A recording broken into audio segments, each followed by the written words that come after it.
Assalamu alaikum. Faiza Nadeem here with another grammar lecture. आज हमारा lecture है verbs के बारे में. अगर आपको याद हो तो जब हमने parts of speech किया था तो verbs were the first part of speech that we had discussed.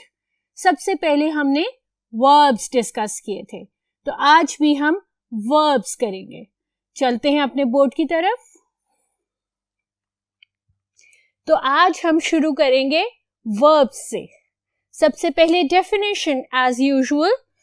A word used to describe an action, state or occurrence and forming the main part of the predicate of the sentence. For example, be, do, run, read and so on and so forth.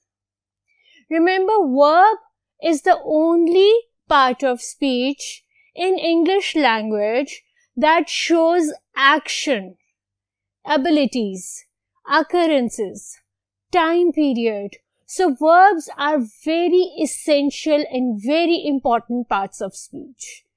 Everything that we do, हम जो भी काम करते हैं, हम जिस भी तरह रहते हैं, हमारी जो abilities हैं, हमारी जो state है, that can always be explained with verb.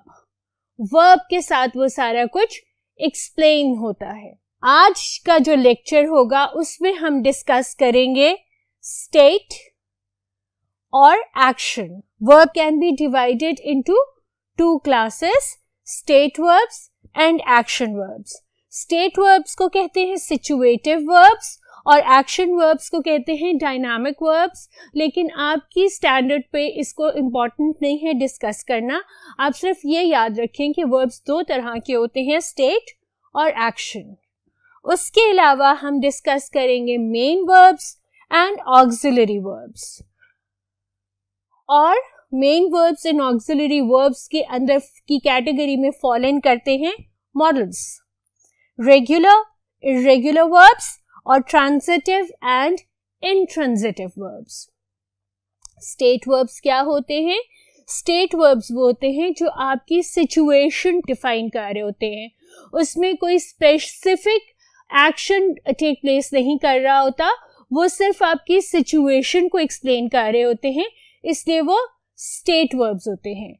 Action verbs कौन से होते हैं? Action verbs वो होते हैं जो बता रहे होते हैं कि कौन सा action is taking place. Whatever is happening, that action, that happenings, whatever काम, हरकत जो कुछ भी की जा रही हो वो action verb की कैटेगरी के अंदर fall in करता है. आइए मैं आपको इसको अपने नेक्स्ट बोर्ड पे फर्दर क्लैरिफाई करूं.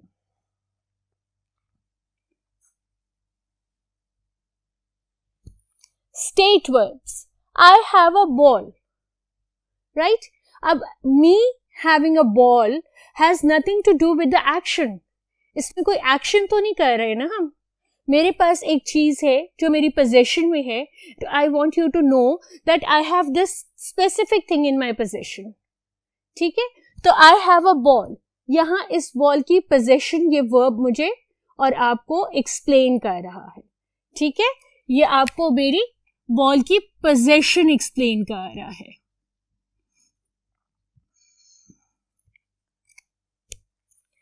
Ali likes strawberry shake. अब अगर अली को स्ट्रॉबेरी शेक पसंद है तो there is no action taking place in it.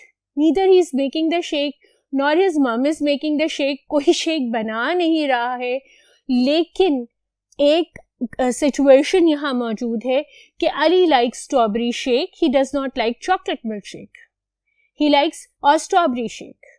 तो यहाँ पर उसकी लाइक्स और डिसलाइक्स डिफाइन की जा रही हैं. ये इसकी स्टेट है.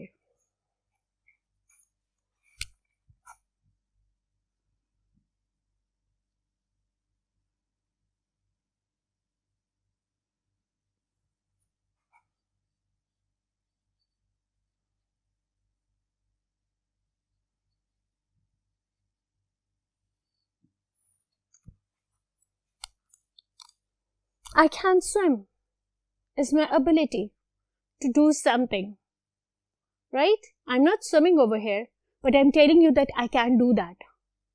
तो ये भी यहाँ पर सिचुएशन है, आपको ये सिचुएशन बताई जा रही है कि I can swim. Let's move on to the action verbs. Action verbs तो वो वर्ब्स है बेटा जो हम बचपन से करते आ रहे और हमें अच्छी तरह पता है कि everything that we do is an action and has fallen into the category of action verbs. जैसे the children are playing in the park, who is sleeping, playing, sleeping, running, skipping, speaking, listening, writing, reading, all these are action verbs. We do all these actions, that is why they are called as action verbs. हम ये सब काम करते हैं, इसीलिए इन सब कामों को action verbs कहा जाता है। अब action verbs के साथ कुछ verbs होते हैं जो होते हैं उनके helping verbs, जिनको कहते हैं ऑक्सिलरी वर्ब्स। ठीक है, ऑक्सिलरी वर्ब्स, इनको कहा जाता है हेल्पिंग वर्ब्स एज वेल। ये हेल्प करते हैं ये बताने के लिए कि एक्शन किस वक्त किया जा रहा है। वर्ब पार्ट्स ऑफ स्पीच का, इंग्लिश लैंग्वेज का वो ओनली पार्ट है जो आपको ये बताता है कि किस जमाने में काम किया जा रहा है, पास्ट में, माजी में, प्रेजेंट में, हाल में या फ्यूचर में होगा, मुस्तकबिल में होगा। तो वर्ब्स सिर्फ वो पार्ट्स ऑफ स्पीच हैं अकेले जो आपको ये बताते हैं कि काम जो है वो किस जमाने में किया जा रहा है, और वो जमाना या वो टेंस आपको सिर्फ हेल्पिंग वर्ब की मदद से बताया जाता है। Sana is working now. Working is your action verb, right? Working is your action verb. What is? Is your auxiliary verb. Is telling you that Sana is working now. Sana अभी काम कर रही है। अगर इसकी जगह मैं लगाती was और यहां से नाउ कट कर देती तो सना वॉज वर्किंग, विच मेंट कि सना काम कर रही थी, पहले काम कर रही थी, कल कर रही थी, यस्टरडे कर रही थी, डे बिफोर यस्टरडे कर रही थी, गुजरे हुए कल में कर रही थी, सना काम कर रही थी। ये इज जो है वो हेल्पिंग वर्ब है जो ये बताता है कि ये जो काम किया जा रहा है ये किस जमाने में किया जा रहा है। Let's take another example. I don't play cricket every day. Right? मैं रोज क्रिकेट नहीं खेलता। ठीक है, play is again an action verb and don't is an auxiliary verb.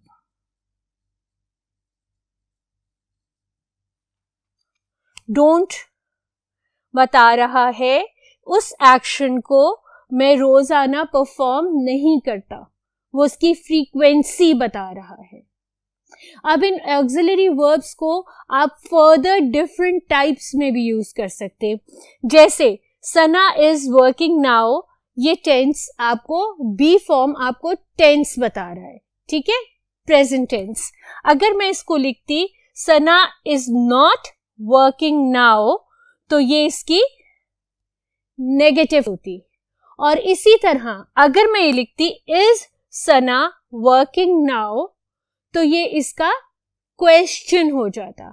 अब इस ऑक्सिलरी वर्ब को मैंने 3 डिफरेंट तरीके से यूज किया प्रेजेंट टेंस में, एक इंडेफिनिट सेंटेंस में, फिर मैंने उसको नेगेटिव में यूज किया और फिर मैंने उसको क्वेश्चन में यूज किया। तो ये auxiliary verbs can be used in multiple different ways. इसी तरह जो दूसरा ऑक्सिलरी वर्ब मैंने आपको एक्सप्लेन किया था जिसमें मैंने आपको बताया था कि जो आपका डोंट वर्ड है वो ऑक्सिलरी वर्ब ये बताता है कि how frequently you have performed this specific action. ठीक है, I don't play cricket every day, मैं नहीं खेलता रोज, ठीक है। इसको अगर हम क्वेश्चन में पूछे, लाइक मेरा फ्रेंड है, उसने मुझसे पूछा do you play cricket every day, do you play cricket every day, and I said no, I don't play cricket every day. So this is how you can use auxiliary verbs in your sentences. एक और auxiliary verb है have. I have visited Turkey 4 times. Now visited is definitely your action word, ठीक है, और have आपका auxiliary verb है जो यहाँ पर आपको life experience बता रहा है। वो ये बता रहा है कि टर्की में 4 दफा गया हूं।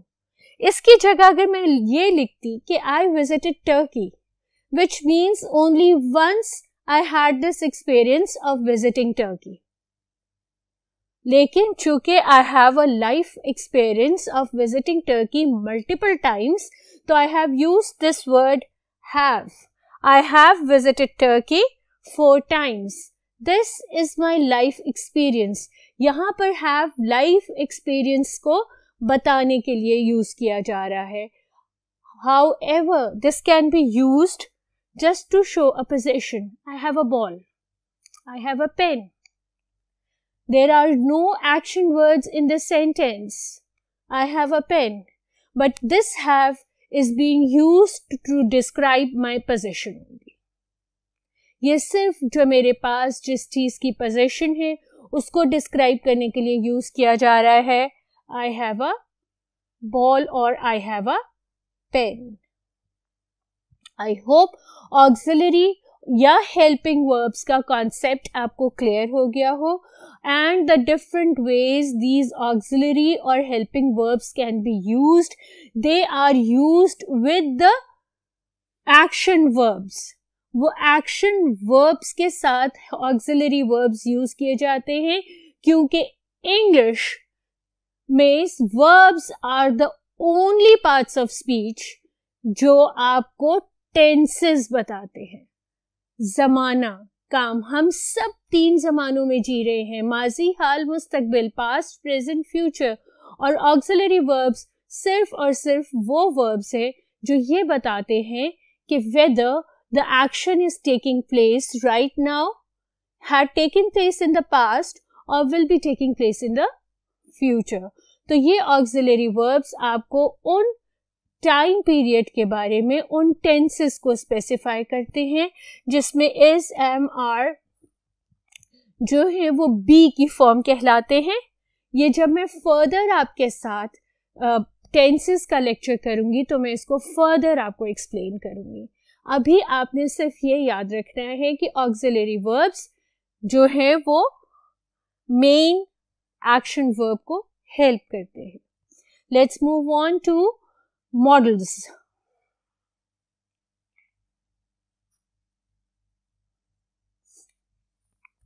मॉडल्स जो होते हैं वो मूड्स होते हैं। वो मूड्स होते हैं, वो ये बताते हैं कि इस वक्त जो स्पीकर है उसका मूड कैसा है। What is his mood? What is in his mind? Modal सिर्फ ये होते, ठीक है। Can, could, may, might, shall, should and will, would, सिर्फ ये मॉडल्स होते हैं। ये कहाँ इस्तेमाल होते हैं? Pakistan might win the next 2020 world cup. Might. अब अगर मैं ये वर्ड माइट यहां से हटा दूं और मैं यहां पे विल लिख दूं,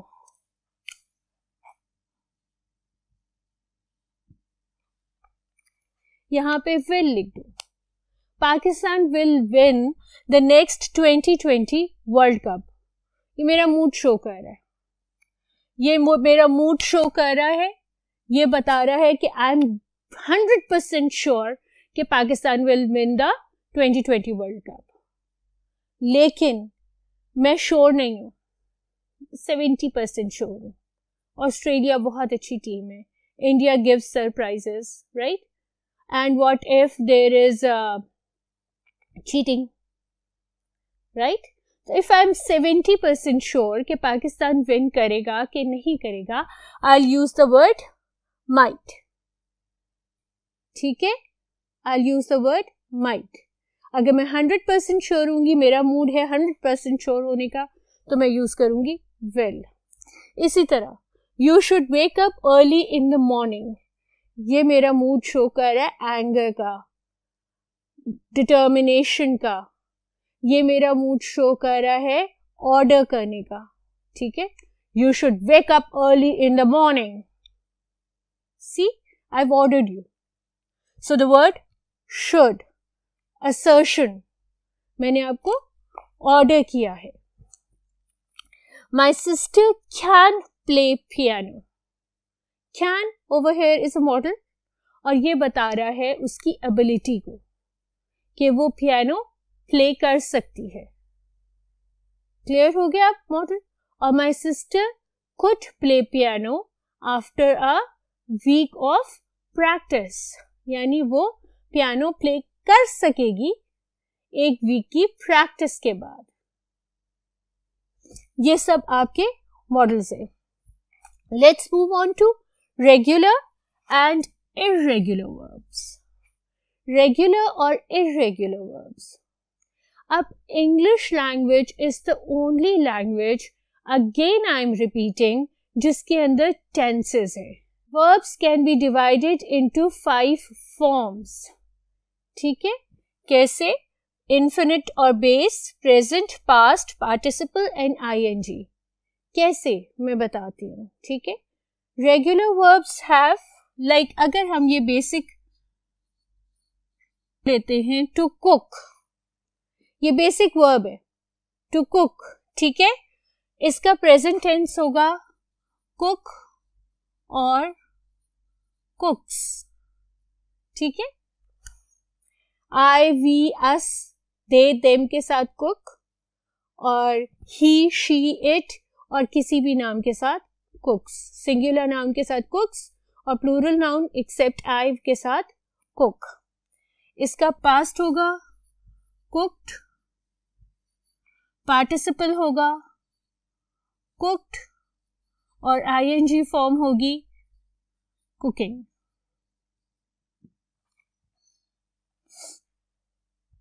ठीक है, ये रेगुलर वर्ब है.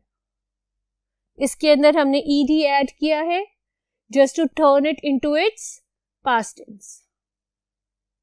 ठीक है, लेकिन अगर हम ये वर्ब लेते हैं, रीड, प्रेजेंट है रीड, पास्ट है रेड, पार्टिसिपल है रेड और आईएनजी है reading.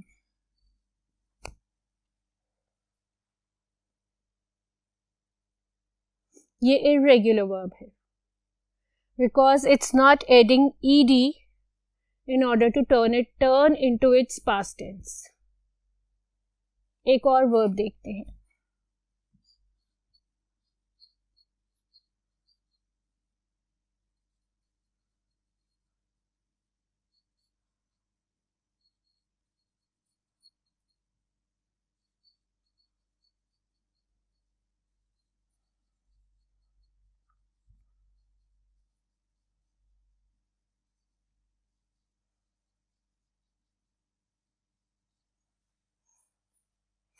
To walk.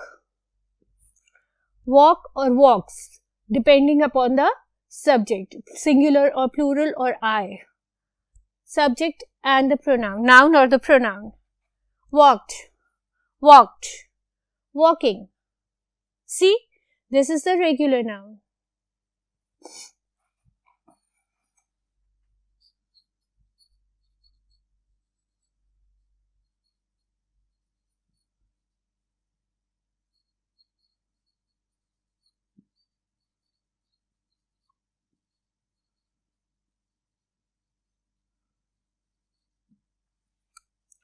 To swim. Swim or swims, again depending upon the usage of the pronoun or the noun. Swam is the past, swum is the participle and swimming is the ing form. तो regular और irregular verb के अंदर difference ये होता है कि regular verbs के आगे ed लगा देते हैं in order to turn them into their past tense. और इर्रेगुलर वर्ब का कोई स्पेसिफिक रूल नहीं है इंग्लिश लैंग्वेज में कि उनको उनके पास्ट टेंस में कैसे कवर अप करना है। उनका कोई स्पेसिफिक रूल नहीं है, वो किसी भी तरह से इर्रेगुलर हो जाते हैं, वो अपने पास्ट टेंस में टर्न अप हो जाते हैं। ठीक है, अगर आपको रेगुलर और इर्रेगुलर वर्ब के लिए प्रैक्टिस करनी है तो बेटा आपने थोड़ी सी डिक्शनरी गो थ्रू करनी है वर्ब्स की, थोड़ी सी एविड रीडिंग करनी है, कुछ पढ़ना है, कुछ देखना है, थोड़ा सा सर्च करना है। डिक्शनरी पढ़नी आपको मुश्किल लगेगी, रेगुलर और इर्रेगुलर वर्ब को गूगल नहीं करके थोड़ा सा उनको गो थ्रू कर ले, आपके जहन में बैठ जाएंगे अगर आप 2 दफ़ा पढ़ेंगे। And you can identify whether it's a regular और एन इर्रेगुलर वर्ब। सबसे ज्यादा बच्चे गलती क्या करते हैं, टीच को टीच्ड कर देते हैं। टीच का हमेशा टॉट होता है। ठीक है, सबसे ज्यादा कॉपीज में ये गलती होती है। As a teacher this is what I have come across multiple times in my life. तो आपको ये करना है कि इसका कोई हार्ड एंड फास्ट रूल नहीं है, मैं आपको इसका कोई शॉर्टकट नहीं बता सकती, इसका कोई हार्ड एंड फास्ट रूल नहीं बता सकती। इसको आपने अच्छे से पढ़ाई के ज़रिए, रीडिंग के ज़रिए, लिस्ट पढ़ के इसको आपने आइडेंटिफाई करने हैं और ज़हन नशीन करने हैं। चलते हैं हम अपनी अगली टाइप ऑफ वर्ब की तरफ,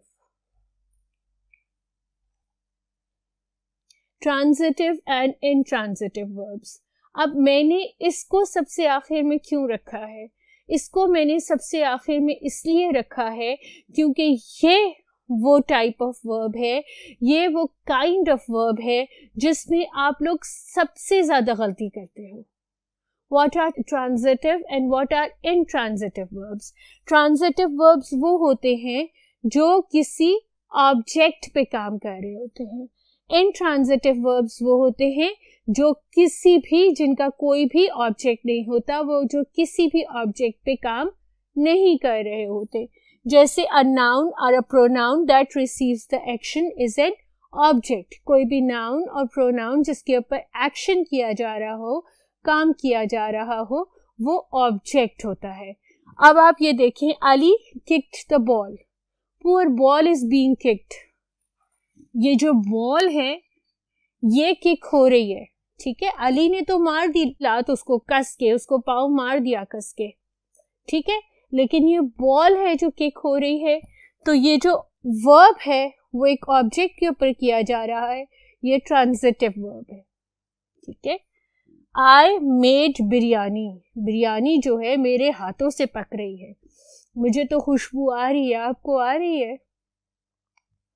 तो ये जो वर्ब है ये एक स्पेसिफिक चीज बनाने के लिए किया जा रहा है, ये ट्रांजिटिव वर्ब है। क्लियर?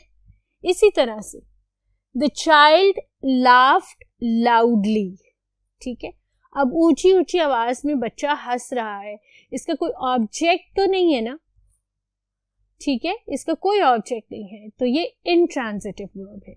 ट्रांजिटिव वर्ब कौन से होते हैं? Usually hit, kick, climb, carry, made, take and so on and so forth. Usually intransitive verbs होते हैं live, die, laugh, cry, run, ठीक है, ये इनट्रांजिटिव वर्ब्स होते हैं। I can climb a wall, I'm carrying a lot of weight. I will hit you if you will trouble me again. ठीक है? I will take all your marks away from you if you will cheat. There is an object to all the actions that are taking place. So these are usually transitive verbs. ठीक है? The old man has died. No object. I'm laughing loudly. Sana is crying bitterly. I will run fast. I want to live long. No object. Are there any objects? No objects. So these are all intransitive verbs. अब जो सबसे important काम है जो आप अपने papers में बहुत ज़्यादा करते हो, वो प्रॉब्लम ये है कि आप ट्रांजिटिव वर्ब के बाद कोई ऑब्जेक्ट नहीं लिखते. Don't ever do that. आप जल्दी में हैं, आपने एक सेंटेंस बनाया, the thief climbed and then ran away. ठीक है, क्या क्लाइम किया बच्चे? आपको तो पता है कि the thief climbed the wall. अब मुझे क्या पता कि थीफ ने वॉल क्लाइम की है, बुश क्लाइम की है, ट्री क्लाइम किया है, क्या क्लाइम किया है? Don't leave your transitive verb without the object.